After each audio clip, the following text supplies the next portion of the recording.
I didn't do the talk outside of the park because it didn't feel right, but it was fun shooting that and putting it into showing you some of my techniques for cleansing and centering and working with nature.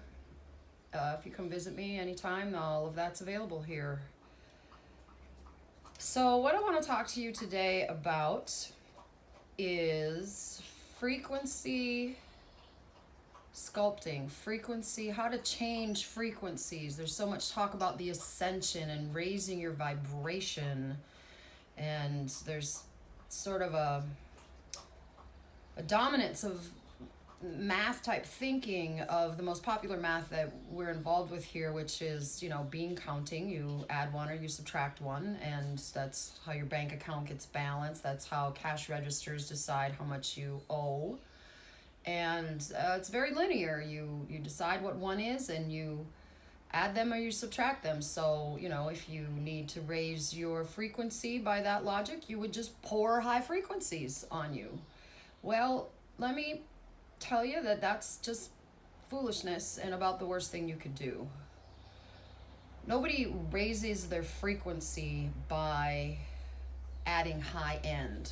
And we, as resonant beings, go by the same laws of other things that we know about, like light and sound, other waves, other electrical phenomenon. And whether it's in printing, like in photography, or whether it's in sound design, sound engineering, where you're trying to manipulate a soundscape by controlling the frequencies, adding and subtracting different parts of the palette, the sound palette, to sculpt what you're doing.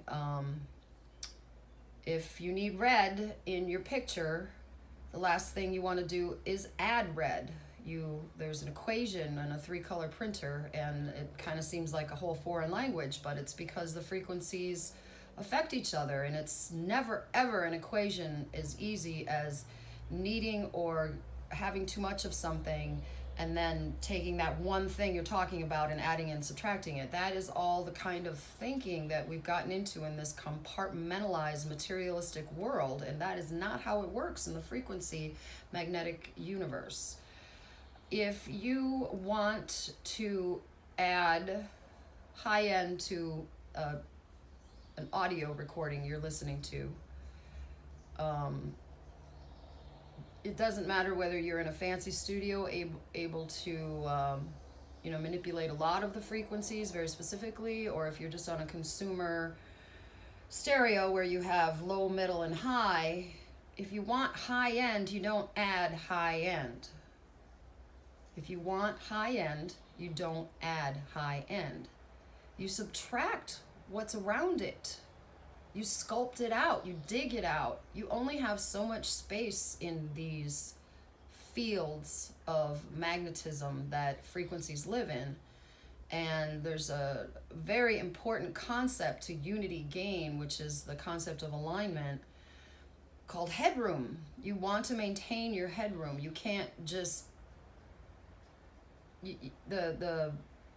what you've got to work with is there, and your only hope when it comes to sculpting sound frequencies is to identify what you need, what you'd like more of, and then take away things that will allow the balance inside that soundscape to give you your desired effect, to pop that out. It's never ever a direct, I want some more low end, so we're going to crank up the low end. That is completely amateur and wrong, and it will get you past first grade maybe in terms of audio recording, but it's kind of how you develop the professionals from the amateurs. Sound waves and light waves, we can kind of think of like this, there's frequency and there's amplitude, and they rotate. But what happens if an angle comes in on this thing? What if an angle starts spinning it? And basically what I want to point out to you is that it doesn't take long for this to turn into this. And what happens mathematically when you do that is that you're getting involved with another level of math. You already accept more than one level of math, and the proof is that, power of 10 dominates our accounting and our sense of keeping track of things on an organizational level. But the power of 6 is how we keep track of time. A lot of things happen in terms of dozens, in terms of the power of 12. And these are all very different kinds of math, because 120 minutes is 2 hours.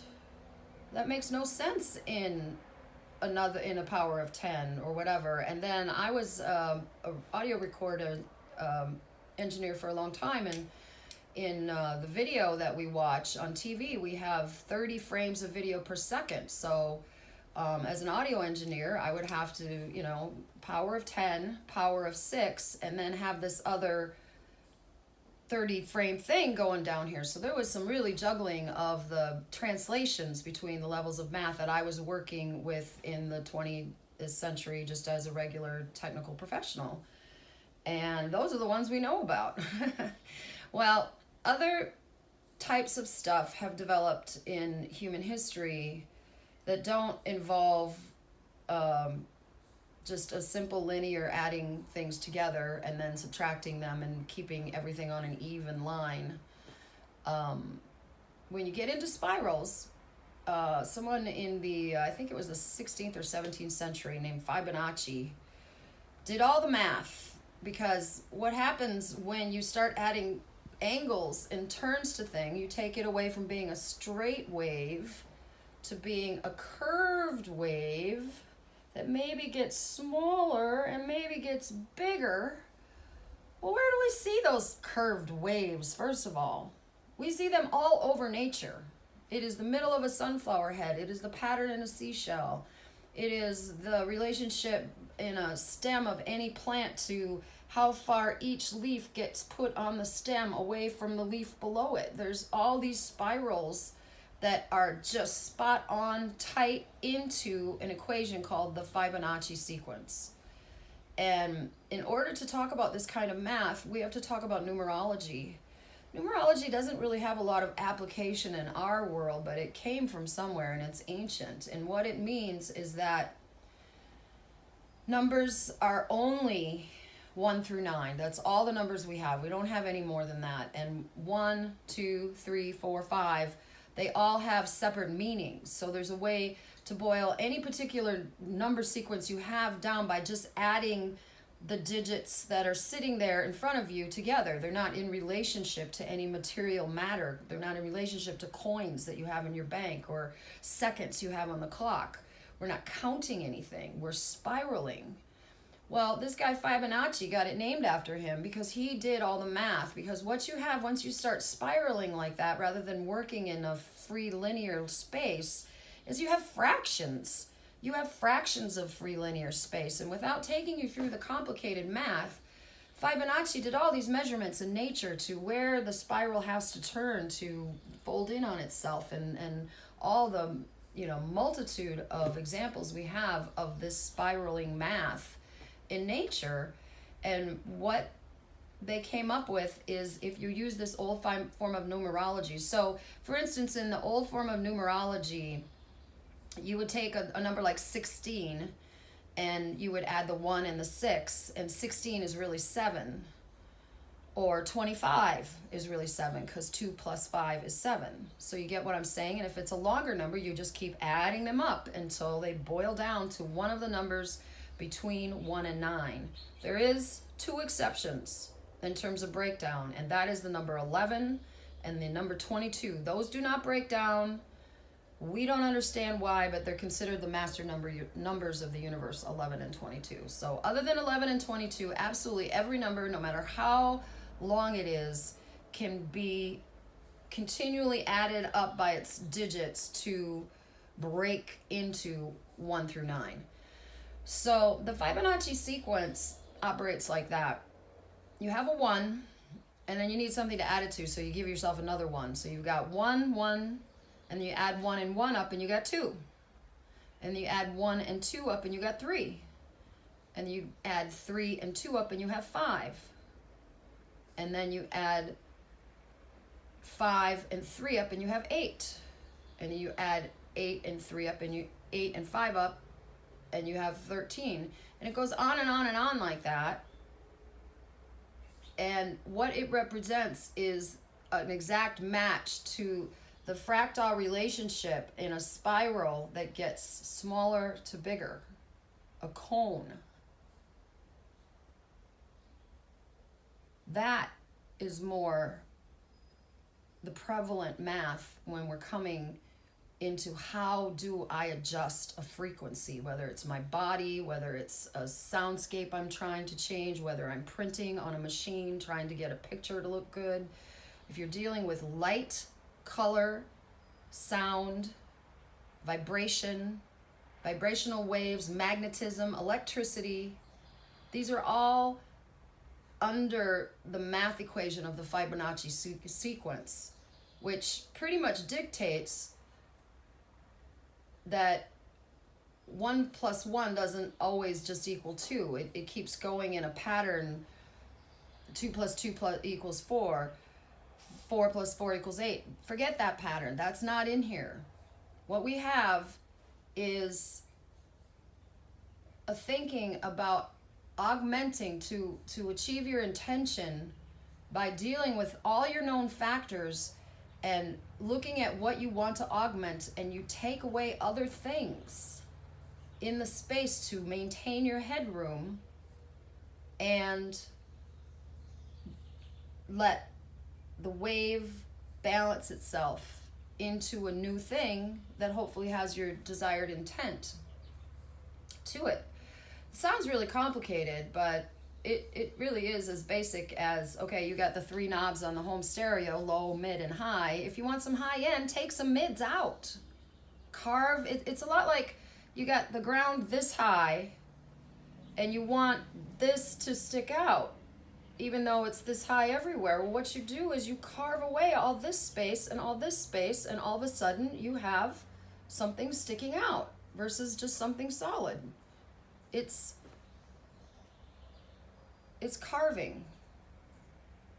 Well, one of the most successful people I ever knew claimed the secret to her success was getting other humans to do what she wanted, but to make them think it was their idea.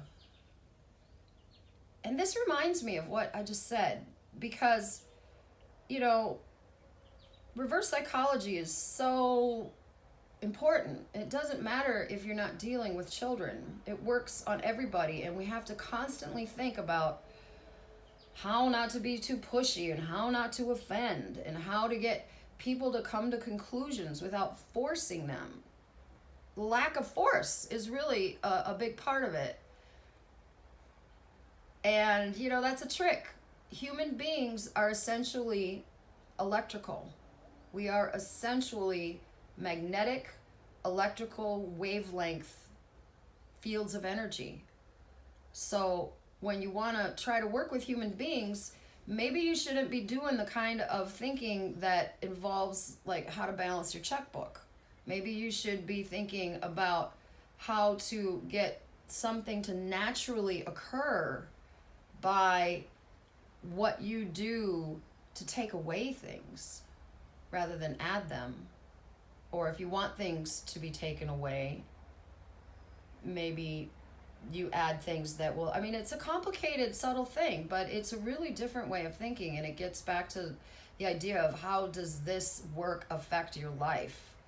Well, you don't want to take the kind of thinking you balance your checkbook with into the recording studio, into the corporate boardroom where you want to get support for your idea. You want to get your budget approved, and you need a human being's approval, and you've got to convince them to think your way. Well, absorbing their energy, seeing where it's at, and then trying to manipulate them by lack of force.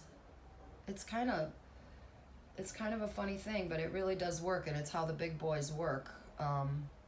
This is also true when it comes to growing plants. I worked in commercial greenhouse work after being a gardener my whole life, and one of the things that amateur gardeners are very concerned about is, did you water the garden? We do is either you watered it or you didn't. Did you water? Well, we don't realize that there's this whole other level of care with plants that has to do with depriving them of water.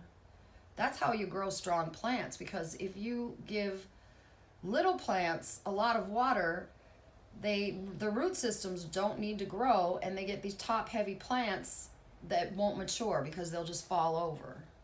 So in the early stages of growing plants, you have to work with drought as your medium. You water as little as you can so that those roots will decide to get bigger, because they have to go searching for liquid nourishment. It's not just poured on them every day. So, this applies to how you protect your kids. Overprotection can be a very dangerous thing. It can be stifling. And as much as a parent, you want to protect your kid, there's certain stages of development that just keep moving on you. And it's not about protecting. It's about letting them learn how to take risk and pay the consequences for risk. And is there safe risk? No, there's never safe risk. You have to take risk in life to grow. And parents that are overprotective tend to, grip the wheel too tight when it comes to their kids. So lack of force is the number one thing, but also to be aware that if you want to add something, if you don't have enough of something, you need to take things away. And if you want to take something away, you probably need to add something somewhere else. It's all a seesaw balancing game. And I don't know what else to say. It's kind of a confusing subject, I suppose, but I think I made some good points there. But back to raising your frequency and the ascension. If you want to get, as a singer, if you want to get more volume, more power in your voice, there's also a bad idea to push more from the diaphragm, to support with your breath. And that is all poppycock as well, because these are not things we control. Kind of like in the frequency setup, we don't control it so directly. We have to be more indirect in how we do it. So if you want a really good breath as a singer, what you do is you make sure you get rid of all your air. You push, use that last bit of air, and then when you breathe in through your nose, your body is doing the breathing. You create a vacuum that has auxiliary air that suddenly your voice is floating on. But it's true whether you're a singer wanting more support for your beautiful voice or whether you're having an asthma attack. If someone's having an asthma attack or any reason for why they can't get air, not necessarily choking, but things other than that, what you want to do is help them not gasp for air. You're never gonna satisfy anything by gasping. What you have to do is work at pushing out every last, make your gut just clench up because you're out of air, and then you keep pushing more air out, air you don't have. And then when you let go of that, you've created this tension that reaches your autonomic nerves and creates a vacuum that is much more powerful than anything you could think of. That's it, is that all these things in the magnetic electric world are outside of our ability, like our very touch destroys them. So we have to do it all in terms of call and response. I make this move, then let's see what you do. If you're having a difficulty in your relationship, you can't browbeat somebody into doing what you want. You have to look at your truth and yourself and change your behavior, usually not responding, withdrawing in some way, and then see how it affects the dynamics. See, this works in just many, many different good ways. But to get more high notes as a singer, to raise your vibration as a living creature in the electromagnetic universe, You don't sit around and sing high notes and pound them. You actually work on being limber. And what I do when I need to feel like I have more high notes is I actually work on the lower range, because also another rule of this strange magical thing is things expand on both ends. So if you're working real hard on your lower voice and really opening up, and you do some exercises that take you up the scale to the higher, tighter frequencies, all of a sudden you'll get a couple extra notes up top because you worked down below. Things expand on both ends. So that applies to raising your frequency and the ascension. The only way you can raise your body's frequency is to align all of it, to ground, to make sure your whole system is running. And that alone will help you naturally, instantly remove blockages that are lowering your frequency. Then there's the issue of the idea of the ascension, not from a Christian standpoint at all, but from a 100th monkey standpoint. The 100th monkey was a term coined after some social science experiments went down in Japan in the 50s. They were trying to manipulate monkey behavior, and they found out that once they got to teaching monkeys, the 100th monkey learned something.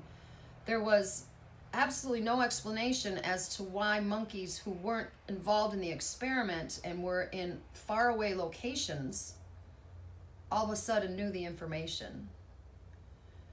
This was a piece of Einstein that he left blank. Simultaneous events, the mystery of synchronicity that way.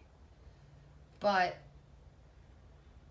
what we're looking at in the ascension of mankind is more similar to the 100th monkey concept, that it is, I need to put more high end to pound my high end to make more. I mean, there's just so many things wrong with all of those ways of working and thinking about it. My understanding from the studying I've done is that when a certain amount of human beings, a certain percentage of the earth, people on earth living right now, become enlightened, become woke, whatever that means. There's 1,000 vehicles to do that from. All the major religions, all the type of stuff I do, you don't even have to be involved in any of these things, and you can notice synchronicity going up in your life. Well, whatever 100 is in terms of mankind compared to monkeys, all we have to do is continue to, I hate to say it because I hate this about Christianity, is spread the gospel. But it is just a matter of a head count of how many human beings count in on this more enlightened group, turn away from materialism and take responsibility for their spirituality. And when we get a certain head count in that, that is when mankind will ascend. So it's kind of a lot. I feel like I've made some very un-Fibonacci-like spirals around this room here, but I know there's some good concepts. I'm not going to meditate today because I have another video to do, and I'm really busy, and it was just so great to go down to the waterfall today. I really encourage you. One of the more powerful things you can do right in your backyard in the city or anywhere is to make sure you connect with the earth barefoot. No shoes, no sandals, no flip-flops, barefoot. Let your feet touch the ground and feel the frequency of the earth that'll come in through the bottom of your feet and do its own alignment. Obviously, there's so many activities we do in nature that naturally align us, but not everybody can get out to the park every day. I have a privileged existence here, living across the street from a giant waterfall, so it's almost like cheating. But anyway, that's all for today. I'll get back on the bandwagon this weekend, or I never know what I'm going to do with the rest of the week, but peace out. Don't force it. That's all for today.